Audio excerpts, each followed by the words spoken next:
मोर सौभाग्य गुरुजरी प्राथमिक विद्यालय वार्षिक उत्सव मत निमंत्रित करते खुशी लगिला। स्कूल परिवेश परिस्थिति पिला मानकर आचार व्यवहार एवं शिक्षक मानकर जो शिक्षा नीति सबकिछ भल लगिला। एवं गोटे कथा मोटे अनुभव कली जे भारतर यशस्वी प्रधानमंत्री को जो उद्देश्य अच्छी जे पिला पाखे जो अंतर्निहित गुण अच्छी से गुणर विकास हो एवं निजर गुण अनुजाई से समाज रे जे कौन कला को आपणे निजर वृत्तिगत भावे ताको ग्रहण करंतु।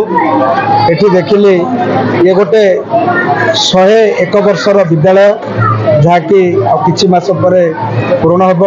खुशी लगुच ए गाँव परंपरा ऐतिह्य ए गाँव इतिहास कहूँ जे इतिहास महान एवं पिला मानक मध्य आमे गोटे कथा सूचेलु जे जोटी इतिहास जो जगार इतिहास को आम न जाना तार भविष्य कथा आम के गढ़ी पारिबा नहीं और भविष्य गढ़ा गले आम इतिहास जाना निहाती आवश्यक।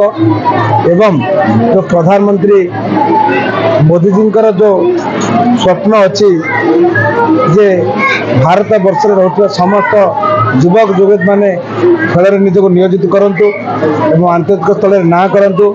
कि दुर्भाग्यर विषय ये गोटे खेल पड़िया ना मुझे निष्पत्ति ने घोषणा करुच्ची आसंता वर्षे 2 वर्ष भर ये गोटे भल खेल पड़िया हम एवं आमर छात्र छात्री माने खेल कूद पारंगम सहित निजर फिजिकल फिटनेस रखा सहित निज खेल दुनिया रे निजर भविष्य तैयार करेंगे ये आशा भरोसा रखुच्छी। धन्यवाद। खुशी सर यही विद्यालय आमर पीएमसी नोडाल उच्च प्राथमिक विद्यालय बी नुआगाँ मु प्रधान शिक्षक आ 7 तारीख दिन आम पीएमसी उत्सव पालन करूँ से अतिथि माने आम माननीय विधायक कविसूर्य नगर आसते अन्य आम ऑफिशियल डीओ सार एमपी महोदया आस्था आसते आज भी माननीय विधायक कविसूर्य नगर आम अनुरोध रक्षा करी से आमर पीएमसी फंक्शन रे जोग देइछन्ति